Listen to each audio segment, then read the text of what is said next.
Chapter number 2 जो आपण last व्हिडिओमध्ये त्याचा पार्ट 1 स्टडी केला होता. त्याचा आपण पार्ट 2 स्टडी आज आपण स्टडी करणार आहे. पार्ट 1 स्टडीमध्ये पर्यंत आपण इंटरनल एनर्जी पर्यंत त्याचा स्टडी केला होता. तर पार्ट 2 मध्ये आपण पाहणार आहे फर्स्ट लॉ ऑफ थर्मोडायनामिक्स काय असतो. थर्मोडायनामिक्सचा स्टडी करतोय. इंटरनल एनर्जी या आधीच्या व्हिडिओमध्ये आपण सिस्टीम काय असतं, सराउंडिंग काय असतं, प्रोसेस, त्याचे टाईप, मॅक्झिमम वर्कचा कन्सेप्ट आणि इंटरनल एनर्जीचा कन्सेप्ट स्टडी केला होता. आता आपल्याला पाहिजे त्याच्यात रिलेटेड इंटरनल एनर्जीच्या रिलेटेड एक कन्सेप्ट आहे first law of thermodynamics. Okay, आता हा काय असतो, it is related to conservation of energy. आता कन्झर्वेशन ऑफ एनर्जी काय असतं पहा, याचा लॉ आहे कन्झर्वेशन ऑफ एनर्जीचा काय की energy neither be created not destroyed. ते आपण एनर्जी तयार पण करत नाही किंवा ती डिस्ट्रॉय पण करत नाही, ती फक्त काय होते एका फॉर्म मधून दुसऱ्या फॉर्म मध्ये ट्रान्सफर होते, त्याला आपण काय म्हणतो कन्झर्वेशन ऑफ एनर्जी. त्याच्यात रिलेटेड हा फर्स्ट लॉ ऑफ थर्मोडायनामिक्स. काय, the internal energy of a state which is transformed from initial to final state. फक्त काय होते, स्टेट टू स्टेट ती चेंज होते. इनिशियल स्टेट कडून फायनल स्टेट कडे काय होत जाते, ती फक्त ट्रान्सफर होत जाते. Energy of the universe remains constant. Universe मध्ये जेवढी काय एनर्जी ती काय असते, कॉन्स्टंट असते. ती तयार पण होत नाही आणि ती डिस्ट्रॉय पण होत नाही. जेवढी एनर्जी आहे तेवढीच ती रिमेन्स कॉन्स्टंट आहे. The total internal energy of an isolated system is constant. त्याच्यामुळे आयसोलेटेड सिस्टीमची सुद्धा टोटल एनर्जी काय असते, कॉन्स्टंट असते. हा, energy is neither created not destroyed. म्हणजे एनर्जी तयार पण होत नाही, ती डिस्ट्रॉय पण होत नाही. अँड कॅन बी, फक्त ती काय होते converted from one form to another. ती फक्त एका फॉर्म मधून दुसऱ्या फॉर्म मध्ये काय होत असते, कन्व्हर्ट होत असते. समजलं. सिंपल एक्झाम्पल आहे, हायड्रो इलेक्ट्रिक आहे बरोबर. त्याच्यामधून एनर्जी काय तयार करतो आपण, इलेक्ट्रिक एनर्जी तयार करतो बरोबर. हीच इलेक्ट्रिक एनर्जी आपल्या घरात आली तर त्याच्यापासून आपल्याला लाईट भेटते, लाईट एनर्जी तयार करतो. हीट एनर्जी मध्ये काय होतं, फक्त त्याचं काय होतं, ट्रान्सफॉर्मेशन होत असतो. हाच आपला first law of thermodynamics. Okay, त्याचा फॉर्म्युला आहे पहा, फॉर्म्युलेशन ऑफ फर्स्ट लॉ. कसा फॉर्म्युला तयार होणार आहे पहा. तर system can exchange energy with it surrounding. System काय करणार आहे, आतमध्ये सिस्टीम आहे, बाहेर काय असतं, सराउंडिंग असतं. त्याच्या सराउंडिंग मध्ये काय करणार, ती फक्त एनर्जीचं एक्सचेंज करणार आहे. Either by transfer of heat or by doing work. दोनच टाईपने एनर्जी एक्सचेंज होते, एकतर हीटने किंवा काहीतरी वर्क केलं तर हीट काय होते, ट्रान्सफर होत असते, एक्सचेंज होत असते. ओके, मग पहा, इंटरनल एनर्जी इन्क्रीजेस. जर इंटरनल एनर्जी इन्क्रीज झाली याचा अर्थ काय झाला, हीट किंवा वर्क डन काय झालं ऑन द सिस्टीम आहे बरोबर. इंटरनल एनर्जी जर डिक्रीज झाली तर हीट और work done by the system. Energy झाली इन्क्रीज झालं तर ऑन द सिस्टीम, हीट आणि वर्क डन कुठं झालं, ऑन द सिस्टीम झालं. तर डिक्रीज झालं तर ते कोणी केलं, डन बाय द सिस्टीम पण ऑर सराउंडिंग वर्क. समजलं. हा, if Q amount of heat and W amount of work added to system. समजा Q amount of heat, W amount of work जर आपण सिस्टीमवर ऍड केलं, will increase its internal energy. Add केल्याच्या नंतर काय करतो, त्याची इंटरनल एनर्जी इन्क्रीज होते. तर इंटरनल एनर्जी कसं लिहू शकतो आपण, या दोन्हींचं ऍडिशन झाली आपली इंटरनल एनर्जी. समजले फॉर्म्युलेशन होतं कशाचं, फर्स्ट लॉचं. तर डेल्टा यू काय असणार आहे, चेंज किंवा increase in internal energy. Delta म्हणजे काय, चेंज, किंवा आता इथं काय होतं, इन्क्रीज होतं, तर म्हणून आपण काय म्हणू शकतो, इन्क्रीजिंग इंटरनल एनर्जी. समजलं. हा, आता first law with various process. Various process मध्ये फर्स्ट लॉ मध्ये कसे कसे चेंज होतात. आपण जर थर्मल प्रोसेस पाहिली, थर्मल प्रोसेस मध्ये पाहिलं होतं आपण काय, delta T equal to zero. Delta T जर झिरो असेल तर त्याची इंटरनल एनर्जी झिरो असते, आपल्याला माहिती. तेच काय झालं, temperature constant, internal energy equal to zero. ह्या फॉर्म्युल्यामध्ये जर आपण व्हॅल्यू टाकल्या, डेल्टा यू ची व्हॅल्यू जर झिरो टाकली तर वर्क डन काय असतं, मायनस क्यू असतं. हे झालं काय, आयसोथर्मल प्रोसेसमध्ये. त्यात जर आपण ॲडियाबॅटिक प्रोसेस घेतली, त्या ॲडियाबॅटिक मध्ये नो एक्सचेंज ऑफ हीट, म्हणजे क्यू ची व्हॅल्यू काय असते, झिरो असते. जर आपण क्यू इक्वल टू जर झिरो घेतला तर डेल्टा यू ची व्हॅल्यू काय असणार आहे, डब्ल्यू असणार आहे. कोणती होती, ॲडियाबॅटिक प्रोसेस होती. ओके, सिंपल आहे, लक्षात ठेवा. नंतर पुढची काय, आयसोक्रोरिक प्रोसेस. आयसोक्रोरिक प्रोसेस मध्ये आपला डेल्टा जो व्ही व्हॅल्यूम ती झिरो असतो, तो कॉन्स्टंट असतो बरोबर. म्हणजे वी नो दॅट. आता आपल्याला एक फॉर्म्युला पण माहिती आहे वर्कडनचा, काय, work done is equal to minus P external into delta V. हा फॉर्म्युला आपण स्टडी केलाय. त्याच्यात जर डेल्टा व्ही ची व्हॅल्यू जर झिरो टाकली तर टोटल वर्कडनची व्हॅल्यू सुद्धा काय होते, झिरो होते. काय होते, झिरो होते. टोटल वर्कडन जर झिरो झाला, पाहिजे तर डेल्टा यू ची व्हॅल्यू टाकली, ही टोटल व्हॅल्यू झिरो झाली तर डेल्टा यू काय राहतो, आपला क्यू राहतो. ह्या तीन प्रोसेस पाहिल्या. आयसोथर्मल प्रोसेस मध्ये work done is equal to minus Q असतो. ॲडियाबॅटिक प्रोसेस मध्ये change in internal is equal to work done असतं. आणि आयसोकोरिक प्रोसेस मध्ये डेल्टा यू इक्वल टू काय असतो, क्यू असतो. समजले हे तीन कंडिशन. पुढचं एक प्रोसेस आहे कोणती आयसोबेरिक प्रोसेसमध्ये आपल्याला माहिती प्रेशर कॉन्स्टंट असतो. ओके. काय करायचं आपल्याकडं फक्त आपला जो फॉर्म्युला आहे बरोबर त्यात क्यूच्या ऐवजी काय टाकायचं आपल्याला क्यूपी टाकायचं बरोबर म्हणजे काय होणार इथं डेल्टा यू इक्वल टू काय होणार क्यू मायनस आपण इथं डब्ल्यूची व्हॅल्यू पहा आपला मेन फॉर्म्युला काय delta U equal to Q minus W हा फॉर्म्युला आहे बरोबर का प्लस डब्ल्यू हा फॉर्म्युला आहे त्याच्यात फक्त काय करायचं आहे डेल्टा यू इक्वल टू क्यूच्या ऐवजी काय करायचं आहे क्यूपी डब्ल्यूच्या ऐवजी त्याची व्हॅल्यू काय minus P external into delta V या व्हॅल्यू फक्त आपण पुट करणार आहे मग काय करणार इथं हा क्यूपी तिकडे घ्या क्यू इकडे टाका मग हा क्यूपी इक्वल टू काय होणार इथं delta U plus P external delta V ही कोणती प्रोसेसमध्ये आयसोबेरिक प्रोसेसमध्ये हा कन्सेप्ट आणा ओके हे चारही प्रोसेसचे फॉर्म्युला लक्षात ठेवा या फॉर्म्युल्यावर आपल्याला एकाम्या जागावर एक्झाम्पल एक एक दोन दोन मार्क्सचे एक्झाम्पल विचारू शकतात समजलं हा मेन लक्षात ठेवायच्यात काय काय केले पहा क्यू हा प्लस डब्ल्यूची व्हॅल्यू असते minus P external delta V ती व्हॅल्यू फक्त इथं पुट केली समजलं नेक्स्ट पहा एन्थाल्पी काय असतं पहा आता एन्थाल्पी काय असतं it is represented by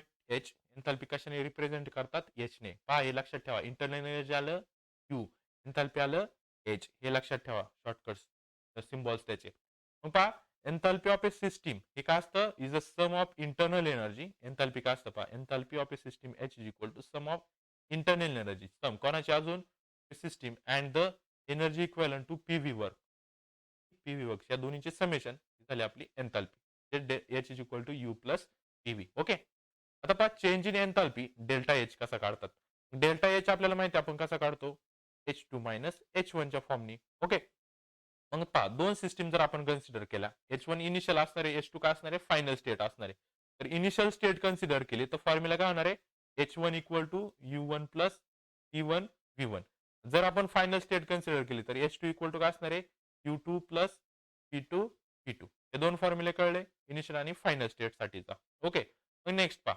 from equation one काय होतं आपलं की डेल्टा एच काय असतो H two minus H one असतो ओके मग एच टू ची व्हॅल्यू पुट केली एच टू ची व्हॅल्यू काय U two plus P two V two minus ब्रॅकेटमध्ये व्हॅल्यू टाकणार आहे कशाची एच वन ची काय U one plus P one V one bracket remove केलं तर काय होणार आहे U two plus P two V two okay bracket remove केल्यावर मायनस त्यांनी मल्टिप्लाय होणार U one minus plus minus P one V one इथपर्यंत कळलं यू टू यू वन एकत्र करा इथं होणार आहे U two minus U one okay plus हे एकत्र करा P two V two minus P one V one okay फक्त व्हॅल्यू पुट केल्यात U two minus U one हे असणार आहे delta H U two minus U ला आपण म्हणतो delta U change in internal energy plus P two V two minus P one V one हे पण दोन्हीचं पण काय असणार आहे डेल्टा आणि एकत्र काय येणार आपण पी व्ही समजलं हे एन्थाल्पी साठीचं एक्सप्रेशन सिम्पल काय केलंय फक्त इनिशियल प्रोसेस आणि फायनल प्रोसेसच्या व्हॅल्यू घेऊन त्या पुट केल्यात ओके आता जर समजा कॉन्स्टंट प्रेशर घेतला म्हणजे दोन्हींचा तो पी इक्वल टू पहिल्याचा पण इनिशियलचा पण आणि फायनलचा पण प्रेशर जर सेम असेल तर काय येणार आहे पाहिजे delta H is equal to delta U plus constant pressure म्हणून बाहेर घ्या आणि इथं येणार आहे डेल्टा व्ही कशासाठी फॉर कॉन्स्टंट प्रेशर साठीचा फॉर्म्युला ओके नेक्स्ट पहा सपोज आपण जर काय कन्सिडर केलं त्या सिस्टीम मधला इनिशियल प्रेशर आणि एक्सटर्नल प्रेशर काय आहे इक्वल आहे ही सिस्टीम आहे आपली पहा पूर्ण चॅप्टर मध्ये ही एकच सिस्टीम ठेवतो आपण पिस्टन आणि सिलेंडरची तर आतला प्रेशर पी आणि बाहेरचा प्रेशर पी एक्सटर्नल हे जर दोन्ही इक्वल आपण कन्सिडर केलं तर काय होऊ शकतं पहा आपलं जो इक्वेशन होतं काय क्यू पी इक्वल टू जे आपण फाइंड केलं होतं delta U plus P external delta V ते आपण इक्वेशन आधीच फाइंड केलेले ओके फाइंड केलंय पहा इथं त्या इक्वेशन मध्ये आयसोबेरिक प्रोसेसच्या इक्वेशन मध्ये जर आपण त्या व्हॅल्यू पुट करायचं ठरवलं काय होणार आहे पहा इथं हा Q P as it is equal to delta U plus इथं काय होणार हा P external is equal to P घेतला ना तर काय होणार याचा फॉर्म्युला पी डेल्टा व्ही म्हणजे पहा दोन फॉर्म्युले इक्वेट झाले डेल्टा एच एन्थाल्पीचा फॉर्म्युला पण काय delta U plus P delta V आणि क्यू पी त्याचा फॉर्म्युला पण काय delta U plus P delta V म्हणजे याच्यावर आपण काय लिहू शकतो delta H equal to Q P दोन्ही काय भेटेल समजलं म्हणजेच काय change in enthalpy of a system is equal to heat transfer from its heat at the constant pressure म्हणजे काय change in enthalpy is equal to heat transfer at constant pressure समजलं हे रिलेशन खूप इझी रिलेशन आहे फक्त आपण काय केलं इनिशियल स्टेट आणि फायनल स्टेटच्या व्हॅल्यू मेन एन्थाल्पीच्या फॉर्म्युल्यात पुट केलं बाकी काहीच नाही केलं ओके आता पहा त्याच्या दोन्हीमध्ये रिलेशन काय एन्थाल्पी आणि इंटरनल एनर्जी रिलेशन खूप इम्पॉर्टंट क्वेश्चन आहे 2 किंवा 3 मार्क्सला विचारला जातो राईट द रिलेशन बिटवीन फक्त डेल्टा एच नाही येणार, इथे येणार आहे change in enthalpy and change in internal energy. Okay, at constant प्रेशरला आपण हा फॉर्म्युला फाइंड केला होता, बरोबर.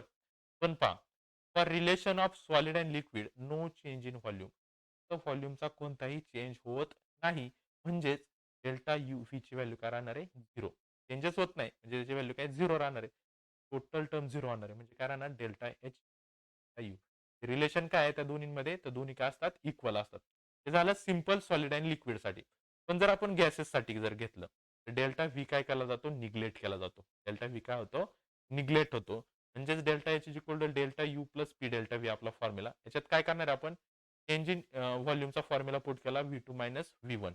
ओके, मल्टिप्लाय केलं फक्त P V two minus P V one. Okay, आता इथं पहा, आपल्याला आयडियल गॅसचं इक्वेशन माहिती काय, P V equal to N R T, हे इक्वेशन आपल्याला माहिती. इनिशियल साठी घेतलं तर P one V one equal to काय होणार आहे, एन वन आर टी, हा कॉन्स्टंट आहे. आणि सेकंड काय होणार आहे, P two V two equal to काय होणार आहे, एन टू आर टी होणार आहे, बरोबर. हे पी व्ही टू आणि पी व्ही वनच्या ऐवजी काय करायचे, फक्त आपल्याला इक्वेशन पुट करायचे. आता इथं वन आणि टू घेणार नाही, कारण इथं प्रेशर कॉन्स्टंट आहे, म्हणजे फक्त P V one equal to N one R T put करायचा आहे, आणि पी व्ही टूच्या ऐवजी N two R T put करायचं आहे. त्याला इथं पुट पहा, पी व्ही टू आणि पी वनच्या ऐवजी N two R T minus N one R T, N two minus N one R T common, N two minus N one म्हणजे झाला आपला डेल्टा एन. बुकमध्ये फक्त डेल्टा एन इथं जी दिलाय, इथं डेल्टा एन लिहिलं तरी चालतो. समजलं, हे आपल्याला रिलेशन भेटलं दोन्हीमधलं काय, delta H is equal to delta U plus delta N R T. हे फॉर्म्युले सगळे नीट लक्षात ठेवा, याच्यावर एक्झाम्पल विचारले जातात. डेल्टा एच म्हणजे change in enthalpy, delta U म्हणजे change in internal energy, delta N म्हणजे नंबर ऑफ मोल्स आहेत, आर कॉन्स्टंट आहे, आणला टी सुद्धा कॉन्स्टंट आहे. ओके, डेल्टा एन काय, change in the number of moles product and reactant, N म्हणजे प्रोडक्टचे मोल, आणि एन वन म्हणजे रिॲक्टंट साईडचे मोल. हा, हे लक्षात ठेवा. दिस इज फॉर गॅस, हे गॅस साठी होतं. आणि सिंपल साठी आपण delta H is equal to delta U दाखवलं होतं. मेनली विचारलं तर आपल्याला गॅसच विचारलं जातं, म्हणून हा फॉर्म्युला इम्पॉर्टंट आहे, आणि हे डेरिव्हेशन सुद्धा समजलं. त्यानंतर पुढे पहा, आता जर हेच सेम आपण जर केमिकल रिॲक्शन मध्ये जर पाहिलं की केमिकल रिॲक्शन मध्ये किती वर्क डन होतं, तर पहा, work done by the system at a constant temperature. Work done किती होतं आपल्याला पण माहिती, काय डब्ल्यू ची व्हॅल्यू किती, minus P external into delta V. हे आपल्याला फॉर्म्युला आता लर्न व्हायला पाहिजे. अजून जर केलं की दोन्ही प्रेशर काय आहे, इक्वल आहेत. दोन्ही प्रेशर जर इक्वल आहे तर पी एक्सटर्नलच्या ऐवजी फक्त पी ची व्हॅल्यू पुट केली, मग डब्ल्यू इक्वल टू काय होणार आहे, मायनस पी डेल्टा व्ही होणार आहे. डेल्टा व्ही म्हणजे काय, V two minus V one, त्यालाच मल्टिप्लाय केलं तर minus P V two plus minus minus plus P V one होणार आहे. सेम आता जसं केलं होतं, पी व्ही वनच्या ऐवजी एन आर टी पुट करा, पी व्ही टूच्या ऐवजी N two R T put करा. जर आपण व्हॅल्यू पुट केला, एन टू आणि एन वन दोन्ही प्लस झाले, मायनस प्लस आहे ना, N two plus N one R T. Okay, आता आपल्याकडे फॉर्म्युला काय, N two minus N one साठीचा फॉर्म्युला आहे, म्हणून काय केलं, मायनस कॉमन काढलं, आतमध्ये झाला N two minus N one. याला काय लिहू शकतो आपण, W is equal to minus delta N R T, हा एक फॉर्म्युला आहे. पहा, आता पहा, इथं हा फॉर्म्युला होता दोन्हीच्या रिलेशनचा. हा फॉर्म्युला फक्त केमिकल रिएक्शन मध्ये काय होतो, W is equal to minus N R T. समजलंय मायनस कसं आलंय. ओके, मायनस का आलं, इथं N two plus N one होत होता, त्याच्यातून मायनस साइन कॉमन काढलं, कारण आपल्याला N two minus N one पाहिजे, कारण त्याचा formula N two minus N वनचा डेल्टा एन. ओके, त्याच्यात तीन कंडिशन आहे. जर प्रोडक्ट साईडचे मोल हे रिएक्टंट साईडपेक्षा जर जास्त असेल तर वर्क डन हे वर्क डन काय असतं, लेस दॅन झिरो असतं. समजलं. पण जर रिएक्टंट साईडचे मोल हे प्रोडक्ट साईडच्या मोलपेक्षा जास्त असेल तर वर्क डन हे ग्रेटर दॅन झिरो असतं. आणि दोन्ही जर इक्वल असेल तर वर्क डन काय असतं, इक्वल टू झिरो असतं. म्हणजे सिंपल पहा, प्रोडक्ट साईडचे मोल जर ग्रेटर असेल तर वर्क डन काय असतं, निगेटिव्ह असतं. रिएक्टंट साईडचे मोल जर जास्त असेल तर वर्क डन हे पॉझिटिव्ह असतं. दोन्ही जर इक्वेट असेल तर वर्क डन हे झिरो असतं. समजले तिन्ही पण केस. ओके, सिंपल एक्सप्रेशन आहे खूप. हा चॅप्टर सुद्धा खूप सिंपल आहे, नीट फक्त रिव्हिजन करायची. आता पुढे पहा, एन्थाल्पीज ऑफ फिजिकल ट्रान्सफॉर्मेशन. तर फिजिकल ट्रान्सफॉर्मेशनच्या वेळी त्या एन्थाल्पी मध्ये काय चेंज होतो. फर्स्ट आहे एन्थाल्पी ऑफ फेज ट्रान्सफॉर्मेशन, आणि सेकंड आपल्याला पाहायचं आहे की एन्थाल्पी ऑफ एक फेज ट्रान्सफॉर्मेशन, आणि दुसरा पाहायचा आपल्याला फक्त enthalpies of atomic or molecular change. Okay, atomic or molecular change मध्ये तीन टाइप्स आहेत, आणि फर्स्ट मध्ये सुद्धा तीन टाइप आहे. म्हणजे पहा, फर्स्ट आहे काय, एन्थाल्पी ऑफ फेज ट्रान्सफॉर्मेशनचे तीन टाइप, आणि एन्थाल्पी ऑफ दुसरा कोणता पाहिला होता आपण, ॲटॉमिक किंवा मॉलिक्युलर चेंज मध्ये पण तीन टाइप पाहिजेत. ओके, मग फर्स्ट पहा, एन्थाल्पी ऑफ फेज ट्रान्सफर काय असतं. One phase of A substance is converted into another phase. फक्त काय झालं, फेज चेंज झाली सबस्टन्सची. एका फेज मधून तो दुसऱ्या फेज मध्ये गेला at constant temperature and pressure without change in chemical composition. हे चेंज होताना, फेज चेंज होताना त्याचं केमिकल कंपोजिशन चेंज नाही झालं पाहिजे. ते काय आपलं एन्थाल्पी ऑफ फेज ट्रान्सफॉर्मेशन. त्यात फर्स्ट आहे एन्थाल्पी ऑफ फ्युजन. असं लिहितात पहा. डेल्टा एच असतो ना, आपण फ्युजन आहे म्हणून इथे लिहितो फ्यूज आणि एच. हे झालं enthalpy of fusion. Enthalpy fusion म्हणजे काय असतं पहा, change in enthalpy that occurs when one मोल. हे लक्षात ठेवा, हे डेफिनेशन लिहिताना हे वन मोल जर विसरले तर त्या डेफिनेशनला 0 मार्क्स आहेत. काय, change in enthalpy that occurs when 1 mole of a solid is converted into liquid without change in temperature and constant without change in temperature at constant pressure is enthalpy of fusion. Simple definition पहा, याच्या फक्त definition विचारले जातात.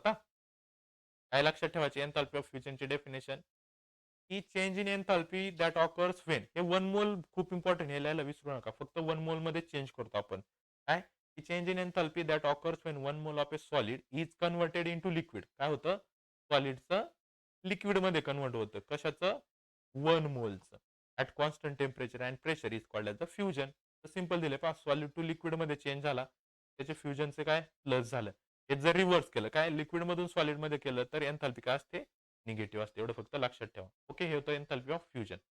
त्यानंतर आहे enthalpy of vaporisation. Vaporisation म्हणजे काय, liquid मधून गॅसमध्ये कन्व्हर्ट होणार. मग डेफिनेशन कशी होईल पाहायची. Is the enthalpy change accompanying by vaporisation of one mole. पहा इथं वन मोल आलं, प्रत्येक डेफिनेशन मध्ये वन मोल आहे. कळलं. इथं काय होणार आहे, वेपरायझेशन होणार आहे one mole of liquid without changing its temperature at constant pressure. Simple, लिक्विडचं कशात, वेपरमध्ये कन्व्हर्जन होणार आहे, म्हणजे गॅसमध्ये कन्व्हर्जन होणार आहे without changing its temperature at constant pressure of one मोल. याचं पण पहा, लिक्विड टू गॅस झालं, मग +40 आलं. ओके, ऍट 100 डिग्री सेल्सिअसला. पण ते जर 25 डिग्री सेल्सिअस घेतलं तर त्याचं वेगळं येणार. फक्त नीट लक्षात ठेवा, लिक्विड टू गॅस. हे जर रिव्हर्स केलं, गॅस टू लिक्विड केलं, तर व्हॅल्यू काय येणार आहे, निगेटिव्ह येणार. समजले. ह्या फक्त डेफिनेशन लर्न करायचे त्याच्या. सेम सब्लिमेशनचं. सब्लिमेशन म्हणजे काय असतं, डायरेक्ट सॉलिड टू गॅसमध्ये कन्वर्ट होतं, मध्ये लिक्विड येत नाही. मग पहा, is the enthalpy change for the conversion of one mole. आलं का, one mole of a solid directly to vapour. सॉलिडचं डायरेक्ट कशात कन्व्हर्जन होतं, वेपरमध्ये कन्व्हर्जन होतं at constant temperature and pressure. पहा, सॉलिड टू डायरेक्ट गॅस झालाय, बरोबर. त्यावेळेस त्याची एन्थाल्पी किती असणार आहे सब्लिमेशनची, ती व्हॅल्यू इथं दिलेली ऍट 0 डिग्री सेल्सिअस. ओके, तर इथे जे खाली दिले ना, आता सब्लिमेशन कसं होतं पहा, सॉलिड टू डायरेक्ट जे गॅस होतं ना, ते इंटरनली आधी सॉलिड टू लिक्विड होतं, ते आपल्याला दिसत नाही, आणि मग लिक्विड टू गॅस होतं. ह्या दोन रिएक्शन होतात त्याच्यात. ओके, इथे दिले पहा, सॉलिड टू पहिल्यांदा लिक्विड, मग liquid to gas. Solid to लिक्विडची एनर्जी आणि याची एनर्जी एकत्र जर केली तर आपल्याला direct solid to gas sublimation भेटतं. तेच आपल्याला इथं दिलेले. समजलं. म्हणजे इथं लिहिले काय, की enthalpy of sublimation equal to असतं enthalpy of fusion, okay, plus enthalpy of vaporization. Okay, ह्या दोन्हींचं ऍडिशन केल्याच्या नंतर डायरेक्ट सब्लिमेशन होत असतं. समजलं. तीन डेफिनेशन कशाच्या, फ्युजनची, वेपरायझेशनची आणि सब्लिमेशनची. खूप इम्पॉर्टंट डेफिनेशन आहे. ओके, इथं पण दिले पहा, solid to liquid, liquid to gas. Solid to liquid होत असेल तर फ्युजन होतं, तर फ्युजन लिहिले.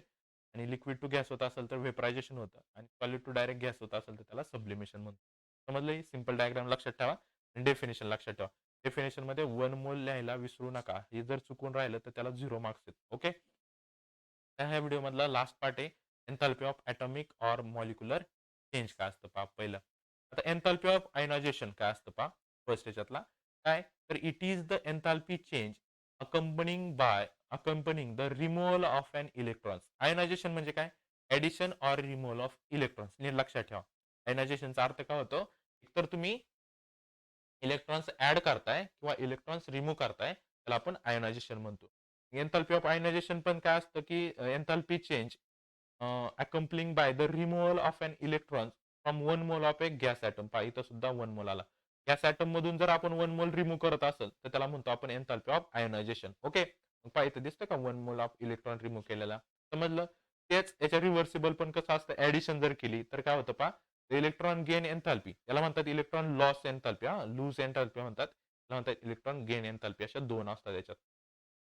तर इलेक्ट्रॉन काय केला, रिमूव्ह केला तर लॉस, गेन केला तर ती गेन माहितीच आहे. Electron gain enthalpy on the other hand use the enthalpy change when one mole of a gas phase atom of an element accept electron from gaseous ion. पहा loss होताना काय होणार आहे, बाहेर सोडणार आहे, एक्सेप्ट करणार आहे. ओके. आणि एक्सेप्ट केला तर काय होणार आहे? गेन होणार आहे. पहा इथं रिएक्शनमध्ये रिएक्टंट साइडला काय झाला? एक इलेक्ट्रॉनचा गेन झाला. मग पहा, ज्यावेळेस एन्थाल्पी लॉस होते त्यावेळेस ती असते पॉझिटिव्ह. लक्षात ठेवा. आणि ज्यावेळेस एन्थाल्पी गेन होते त्यावेळेस ती असते निगेटिव्ह. ओके. हे लक्षात ठेवा रिकाम्या जागांसाठी. काय? लॉस झालं पॉझिटिव्ह, गेन झाला निगेटिव्ह असते एन्थाल्पी. समजलं एन्थाल्पी ऑफ आयनायझेशन? त्यानंतर पुढचं आहे एन्थाल्पी ऑफ ॲटोमायझेशन. बरोबर? असं लिहितात पहा डेल्टा लिहितात ॲटम आणि एच. झालं enthalpy of atomization. Okay. Enthalpy change accompanying the dissociation of one mole. Dissociation होतं म्हणजे पहा H2 जर असेल त्याचा एक मोल काय होतो? वेगळं होतं. त्याला म्हणतो आपण ॲटोमायझेशन किंवा डिसोसिएशन म्हणतो. Okay. 1 mole of gaseous substance into atom in the enthalpy of atomisation. पहा क्लोरीनचे 2 ॲटम होते. झालं का डिसोसिएशन? त्याच्यापासून तयार झालेली एनर्जी. नेहमी CH4 होता. एक C आणि 2 फक्त काय एकत्र जो मॉलिक्यूल आहे त्याचे ॲटम्स वेगळे करायचे. बरोबर? समजा HCl असेल तर इथं Cl आणि हायड्रोजन वेगळा करणार. त्याला म्हणतो आपण एन्थाल्पी ऑफ ॲटोमायझेशन. समजलं? त्यानंतर एन्थाल्पी ऑफ सोल्युशन. सोल्युशन म्हणजे काय? सॉल्व्हंट ॲड करणे. बरोबर? ॲडिशन करतो ना सॉल्व्हंटचे सोल्युशन. सोल्युशन तयार करताना सॉल्व्हंटला सोल्यूटमध्ये ॲड करतो. त्याला आपण एन्थाल्पी ऑफ सोल्युशन म्हणतो. मग याच्यात काय? Enthalpy of solution is the enthalpy change in a process when 1 mole of a substance is dissolved in specific amount of solvent. हा काय सांगितलंय? काय? की 1 मोल ऑफ सबस्टन्स आहे तो काय करायचा आहे? सॉल्व्हंटमध्ये ॲड करायचा आहे. त्याला म्हणतो आपण एन्थाल्पी ऑफ सोल्युशन. समजलं? पहा इथं NaCl. NaCl मध्ये ॲक्वेस म्हणजे वॉटर ॲड केलं तर NaCl आणि त्याची ही एन्थाल्पी आपल्याला दिली. समजलं? 3 आणि 3 6 डेफिनेशन. पहिल्या 3 डेफिनेशन काय होत्या? Enthalpy of fusion, enthalpy of vaporisation, enthalpy of submission. 3 कशाच्या आहेत त्या 3 डेफिनेशन? फेज ट्रान्सफॉर्मच्या आहे. फेज ट्रान्सफॉर्म म्हणजे काय? ही सॉलिड एक फेज आहे. ती लिक्विडमध्ये ट्रान्सफॉर्म होते. लिक्विड फेज गॅसमध्ये ट्रान्सफॉर्म होते. म्हणून याला म्हणतात एन्थाल्पी ऑफ फेज ट्रान्सफॉर्म. त्याच्यानंतरची जी पुढची पाहिली त्याला म्हणतात phase enthalpy of atomic or molecular change. याच्यात डायरेक्ट मॉलिक्युल्समध्ये चेंज होतं ना. फर्स्ट काय होतं? Enthalpy of ionization. इथं addition or removal of electrons होतं. त्यानंतर आपण पाहिलं enthalpy of atomization. Enthalpy of atomization मध्ये ॲटम्स वेगवेगळे होतात. ओके मॉलिक्यूलमध्ये.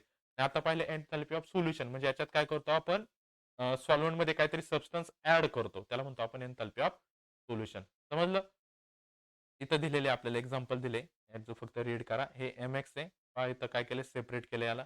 बरोबर? आणि त्याच्यानंतर त्याचं काय केलं फक्त हायड्रेशन म्हणजे ॲक्वेस मीडियममध्ये ॲड केलं सॉल्व्हंटला. दिसतंय? सेम तेच सांगितलं इथं. इथं फक्त एक एक्झाम्पल दिले तुम्हाला पहा. एन्थाल्पी ऑफ सोल्युशनमध्ये पहा. आधी जे सबस्टन्समध्ये काय केलं हायड्रेशन केले आपण ॲड केले. बरोबर का? सबस्टन्समध्ये काय केलं काहीतरी सोल्यूटमध्ये काहीतरी सोल्यूट वॉटरला काय म्हणतो आपण सोल्यूट म्हणतो ना. त्यामध्ये काहीतरी सबस्टन्स ॲड केला. तेच इथं आपल्याला ॲड करून दाखवले. समजलं? हे फक्त रीड करायचं. इथं दिलंय NaClचं एक एक्झाम्पल दिलंय. MX म्हणजे इथं तुम्ही NaCl लिहू शकता. ओके. त्याचं हायड्रेशन केल्याच्या नंतर त्यावेळेस आधी ते पहा. त्या हायड्रेशनच्या आधी त्याची एन्थाल्पी होती 790 किलो जूल. बरोबर? हायड्रेशन केल्याच्या नंतर रिमूव्हल किती केले त्याच्यातून आपण पहा रिमूव्ह केलं ना वॉटर रिमूव्ह केलं इथून. त्याचे किती झालं? मायनस झालं. ॲड केले बरोबर. लॉस केलं तर आपण म्हणतो पॉझिटिव्ह आहे आणि गेन केलं तर निगेटिव्ह. मग याच्यात ॲड केलं म्हणून काय आली? निगेटिव्ह एन्थाल्पी आली. एन्थाल्पी ऑफ सोल्युशन त्यातला डिफरन्स किती आलं? टोटल एन्थाल्पी याची सोल्युशनची +4 किलो जूल. समजला हा पार्ट? त्यानंतरचा पार्ट आपण नेक्स्ट व्हिडिओमध्ये पाहू. त्या पार्टमध्ये फक्त त्यात 6 डेफिनेशन नीट लक्षात ठेवा त्याचे एक्सप्रेशन. त्यानंतर हे work done in chemical reaction, हे रिलेशनचे एक एक्सप्रेशन, छोटे-छोटे एक्सप्रेशन आहे एन्थाल्पीसाठीचा आणि ह्या प्रोसेस. प्रोसेस आणि थर्मोडायनामिक्स हे नीट लक्षात ठेवा या व्हिडिओमध्ये. या व्हिडिओचा तुमचा अभ्यास होत जाईल. हा व्हिडिओ खूप इम्पॉर्टंट आहे. 3 किंवा 4 मार्क्सला याच्यावर क्वेश्चनला जातो. त्याच्यामुळे याचा नीट स्टडी करा. नंतरचा एक पार्ट ह्या चॅप्टरचा याच्यानंतर हा चॅप्टर आपला एंड होईल. तो आपण नेक्स्ट व्हिडिओमध्ये